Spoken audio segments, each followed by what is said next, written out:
Assalamualaikum warahmatullahi wabarakatuh. Saya Muhammad Faisal, eee, dengan NRP 50250231172 dari kelompok 21. Di sini kelompok saya ada Matias, ada Dionkara Suganda dengan NRP 502523311 dan Akamar Elnat Caniago.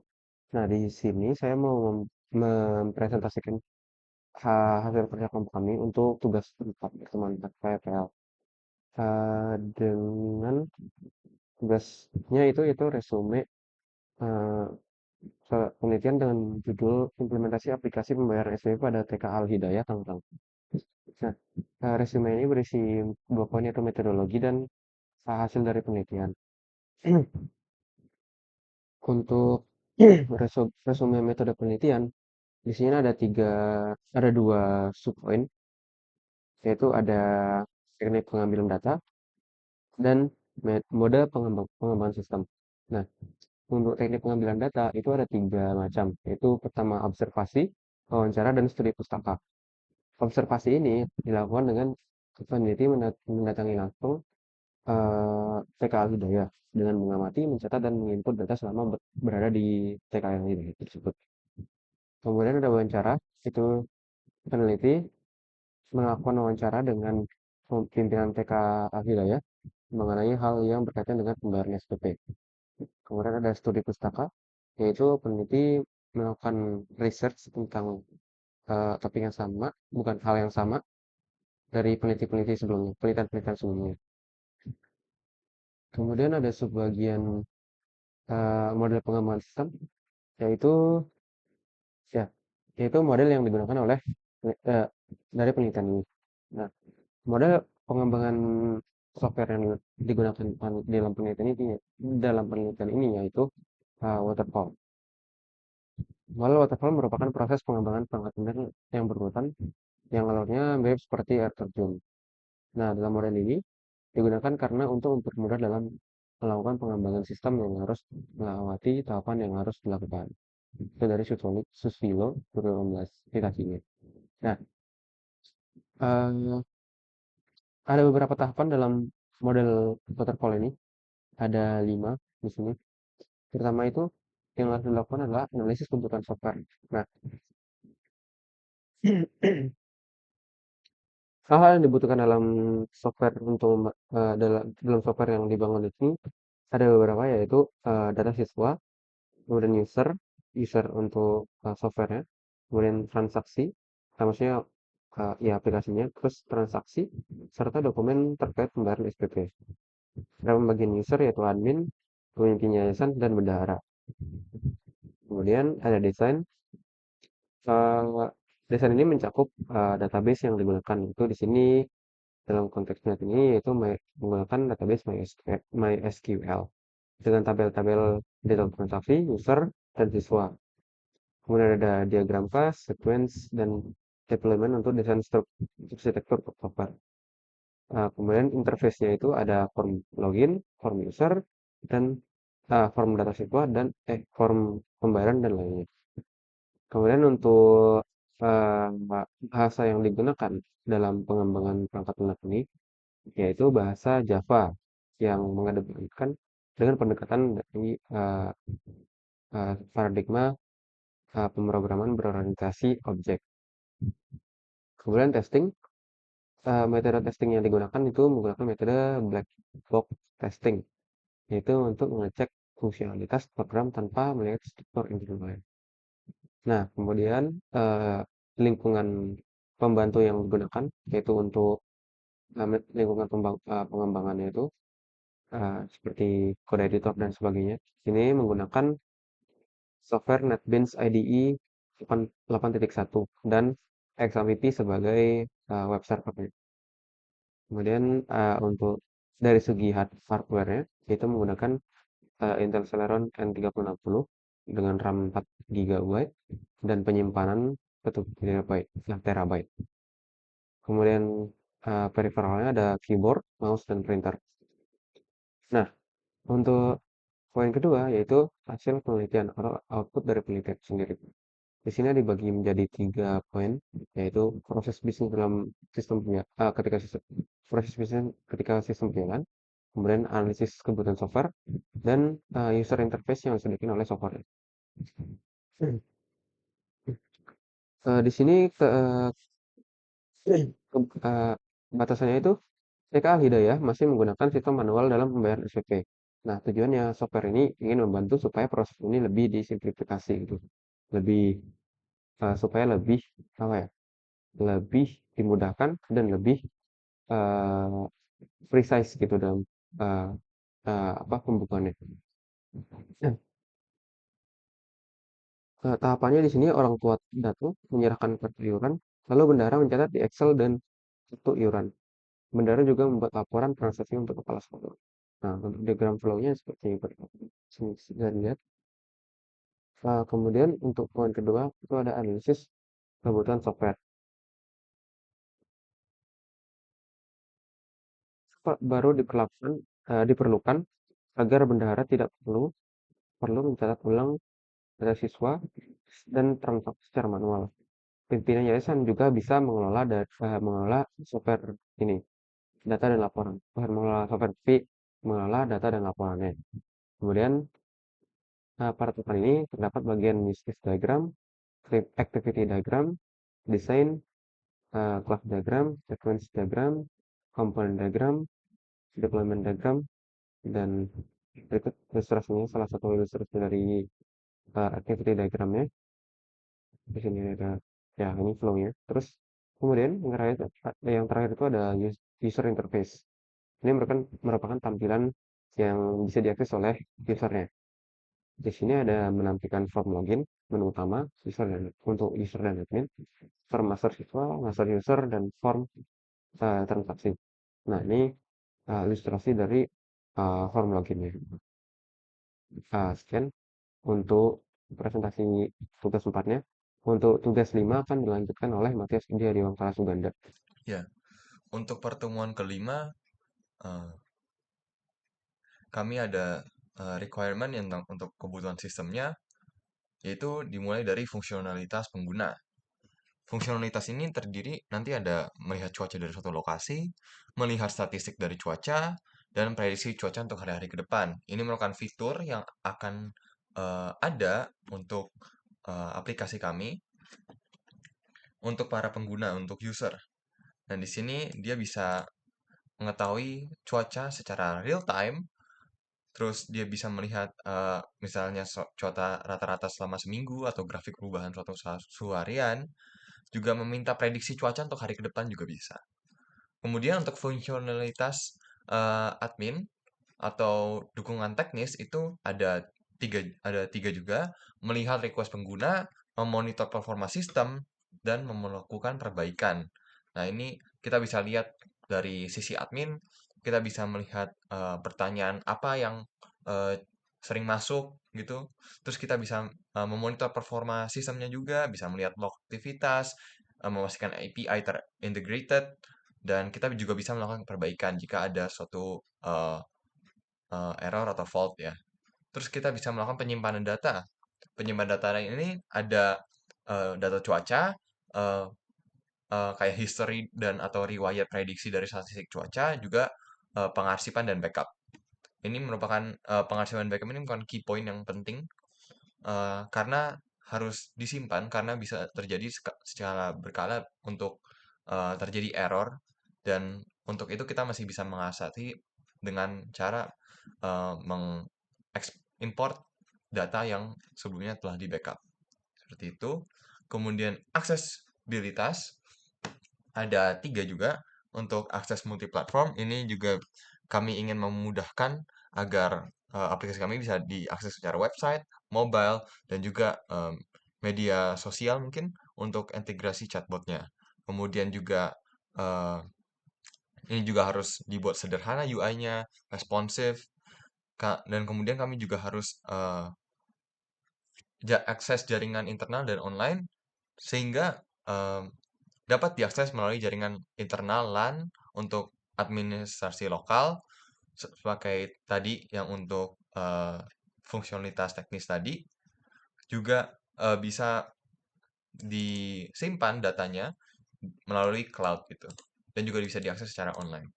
Kemudian yang akan direalisasikan dengan websitenya. Kemudian keamanan ada autentikasi. Ini untuk em, menyimpan eh, pengguna agar tidak lebih secure data-datanya. Kemudian ada ya perlindungan data pengguna. Ini juga termasuk autentikasi. Ini harus dilindungi dengan metode enkripsi yang aman, kemudian keamanan API sehingga dalam berkomunikasi dengan API cuaca eksternal melalui penggunaan protokol HTTPS. Kemudian proteksi dari serangan, ini kami juga harus melindungi mekanisme dan website dan aplikasi ini dari DDoS. Gitu. Kemudian ada pemeliharaan dari aplikasi atau website ini, yaitu pembaruan secara otomatis, yaitu memperbarui API secara berkala gitu. Kemudian perbaikan debugging rutin, kita harus mengecek error logs yang masuk dan kemudian kita bisa melakukan optimasi sistem yang agar menjaga dan memperbarui aplikasi kami agar selalu responsif dan tentunya performanya semakin optimal. Kemudian kita bisa memonitoring kinerja secara real time gitu ya. Dengan ini sistem chatbot dapat berjalan dengan lancar, memberikan informasi yang akurat dan tetap aman serta terjaga kinerjanya dari waktu ke waktu. Baik, lanjut untuk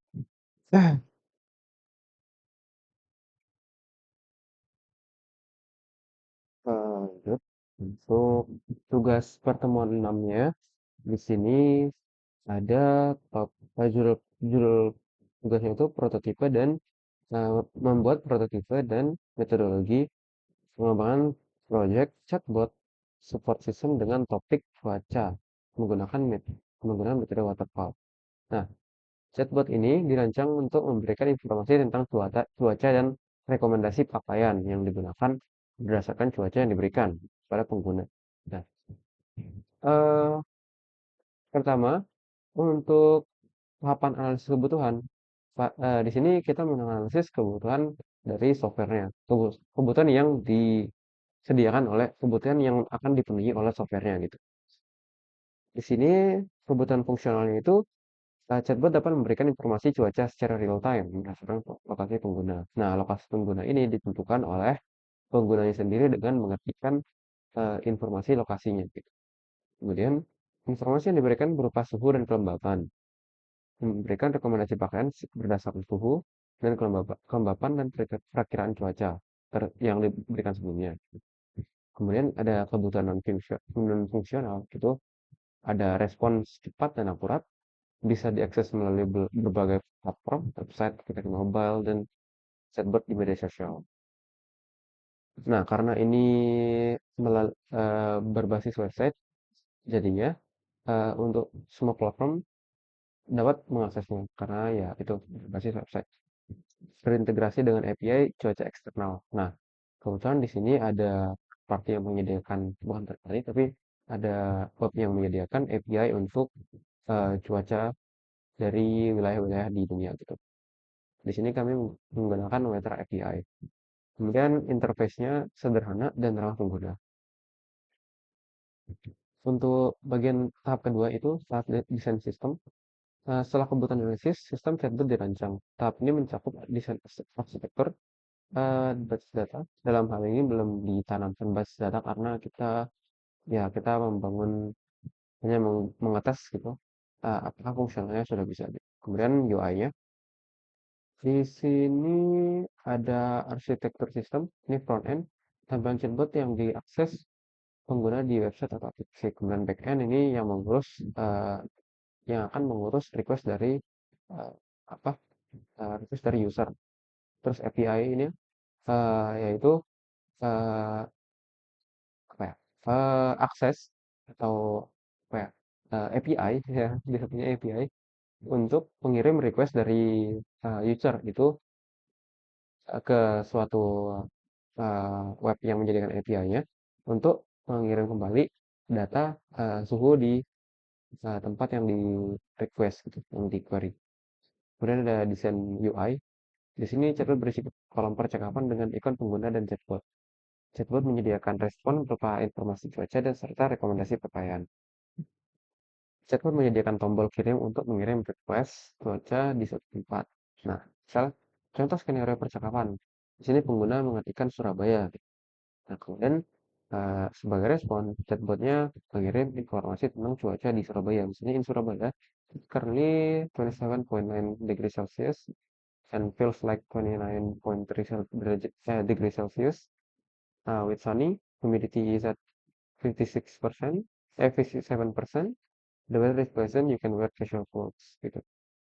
Kemudian untuk tahap ketiga ini itu tahap implementasi, yaitu kita membangun software sendiri dengan melakukan dengan menulis kode. Di sini hal-hal yang perlu disiapkan itu adalah bahasa pemrograman yang digunakan, kemudian front end-nya ini menggunakan apa, terus kemudian API cuaca. Sama bahasa pemrograman yang digunakan ini menggunakan JavaScript. Ya, Bang, menggunakan JavaScript untuk mengolah query dari user untuk mengembangkan dan integrasi dengan API cuaca. Nah, front end-nya di sini itu menampilkan apa, interface untuk user sendiri nanti untuk bisa bercakap dengan chatbotnya. Itu menggunakan HTML dan CSS dan JavaScript untuk beberapa fungsionalitas seperti tombol dan animasi gitu. Menggunakan chatbot di website dan aplikasi mobile. Nah, kemudian API cuaca ini kita menyiapkan API untuk meminta data dari cuaca gitu. Terus tahap yang keempat itu tahap pengujian, itu testing. Tahap ini chatbot diuji menggunakan metode black box testing untuk memastikan untuk fungsi kerja sesuai dengan rencana. Menguji chatbot dengan dalam memberikan informasi cuaca yang akurat, memeriksa apakah rekomendasi pakaian dan kondisi cuaca yang diterima, memastikan chatbot responsif di berbagai platform, yaitu dari segi desain tampilan gitu. Tampilan websitenya responsif untuk sebagai device. Kemudian pengujian skenario percakapan yang beragam, misalnya cuaca buruk, cerah, dan hujan. Tahap yang kelima itu adalah pemeliharaan atau maintenance. Setelah pengujian dan peluncuran yang tadi dilakukan, gitu chatbot akan memasuki fase pemeliharaan. Pertama ini, perbaikan seperti bug, terus optimisasi sistem, proses, pembuatan API yang digunakan, itu harus dilakukan secara berkala. Selain itu, chatbot akan diperbaiki dan digunakan agar dapat menghadapi skenario baru yang lebih kompleks. Gitu. Di sini ada tampilan untuk website sendiri. Pertama, chatbotnya menyapa dengan greetings dengan hi, something something, I'm your weatherbot, bla bla bla. Terus kemudian user mengquery dengan suatu apa? Dengan suatu string lokasi yang ingin diketahui informasi cuacanya. Gitu.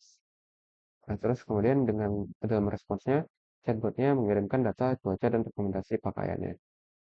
Nah, untuk implementasinya itu bisa diakses melalui URL berikut di sini. Mungkin saya bisa akses langsung eh, di sini. Ya, di sini. Di sini tampilan website yang akan eh, apa page HTML yang bakal di apa, render.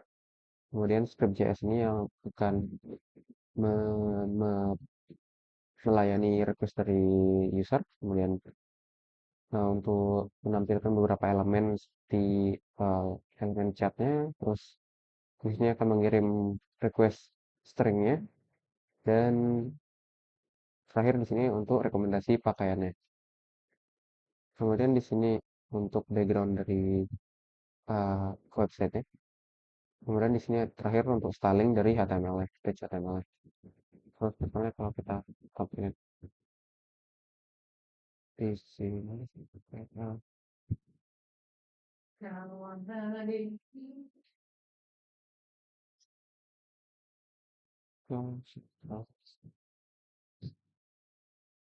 di sini kalau misalnya kita kecilin, ya, ini.